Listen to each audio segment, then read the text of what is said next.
നമസ്കാരം. ഇന്ത്യയിൽ നിന്ന് പുതിയ ക്രിമിനൽ നിയമങ്ങൾ നിലവിൽ വന്നു. 164 വർഷം പഴക്കമുള്ള ഇന്ത്യൻ ശിക്ഷാ നിയമം അടക്കമുള്ള 3 നിയമങ്ങൾ ഇതോടെ ചരിത്രമായി. IPCക്ക് പകരമായി ഭാരതീയ ന്യായ സംഹിത, CRPCക്ക് പകരമായി ഭാരതീയ നാഗരിക് സുരക്ഷാ സംഹിത, ഇന്ത്യൻ തെളിവ് നിയമത്തിന് പകരമായി ഭാരതീയ സാക്ഷ്യ അധീനിയവുമാണ് നിലവിൽ വന്നത്. ഇന്നു മുതൽ പരാതികളിൽ കേസ് രജിസ്റ്റർ ചെയ്യുന്നതും തുടർ നടപടികൾ സ്വീകരിക്കുന്നതുമൊക്കെ പുതിയ നിയമവ്യവസ്ഥ പ്രകാരമായിരിക്കും. അതിനു മുമ്പുണ്ടായിരുന്ന എല്ലാ കുറ്റകൃത്യങ്ങളിലും നിലവിലെ നിയമപ്രകാരമായിരിക്കും നടപടി. ഇപ്പോൾ രജിസ്റ്റർ ചെയ്തിരിക്കുന്ന കേസുകളിലെ നടപടിക്രമം എല്ലാം പൂർത്തിയാക്കേണ്ടത് നിലവിലുള്ള നിയമപ്രകാരം തന്നെയായിരിക്കും. ഇന്ത്യൻ പീനൽ കോഡിന് പകരം വരുന്ന ഭാരതീയ ന്യായ സംഹിതയിൽ ആകെ 358 വകുപ്പുകളാണുള്ളത്. സംഘടിത കുറ്റകൃത്യങ്ങളും തീവ്രവാദത്തിനും നിർവചനം നൽകുന്ന നിയമമാണ് ഭാരതീയ ന്യായ സംഹിത. കുട്ടികളെ കൂട്ടബലാത്സംഗം ചെയ്താൽ ക്രിമിനൽ നിയമം അനുസരിച്ച് വധശിക്ഷ വരെ ലഭിക്കാം. വിവാഹ വാഗ്ദാനം നൽകി ലൈംഗിക അതിക്രമത്തിന് വിധേയമാക്കുന്നത് ഭാരതീയ ന്യായ സംഹിത അനുസരിച്ച് ക്രിമിനൽ കുറ്റമാണ്. ആൾക്കൂട്ട ആക്രമണവും പുതിയ കുറ്റമാണ്. സാമൂഹിക സേവനമാണ് BNS അനുസരിച്ച് കൂട്ടിച്ചേർക്കപ്പെട്ട പുതിയ ശിക്ഷ. BNS അനുസരിച്ച് ജെൻഡർ എന്ന നിർവചനത്തിൽ ട്രാൻസ്ജെൻഡർ വ്യക്തികൾ കൂടി ഉൾപ്പെടും. 152 വകുപ്പ് അനുസരിച്ച് രാജ്യത്തിൻ്റെ പരമാധികാരത്തെയും അഖണ്ഡതയെയും ബാധിക്കുന്ന പ്രവൃത്തി എന്ന കുറ്റം. ശിക്ഷ ജീവപര്യന്തം വരെ.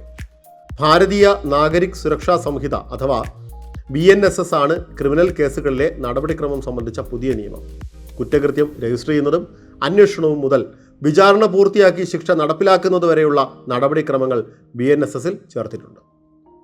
കുറ്റകൃത്യം സംഭവിച്ച പോലീസ് സ്റ്റേഷനിൽ മാത്രമല്ല, ഏത് പോലീസ് സ്റ്റേഷനിലും അധികാരപരിധി ഇല്ലാതെ കേസ് രജിസ്റ്റർ ചെയ്യാം.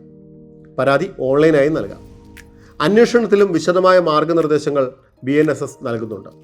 അതിക്രൂര കുറ്റകൃത്യങ്ങളുടെ ക്രൈം സീനുകൾ ദൃശ്യവൽക്കരിക്കണം.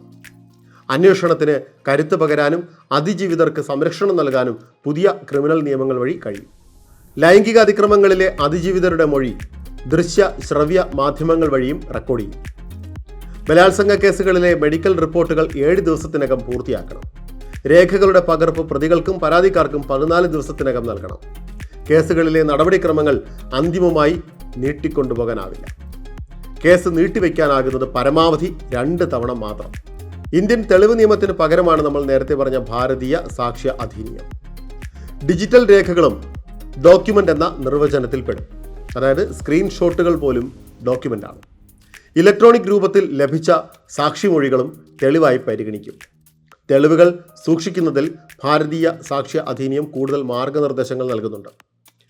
മറ്റൊരു പ്രധാനപ്പെട്ട കാര്യം, ഭാര്യയ്ക്കോ ഭർത്താവിനോ നേരത്തെ എതിരായി മൊഴി നൽകാനാകുമായിരുന്നില്ല.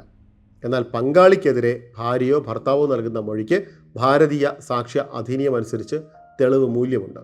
ഈ പുതിയ 3 നിയമങ്ങളാണ് ഇന്ന് മുതൽ, അതായത് 2024 ജൂലൈ 1 ഇന്ത്യയിൽ പ്രാബല്യത്തിലായത്.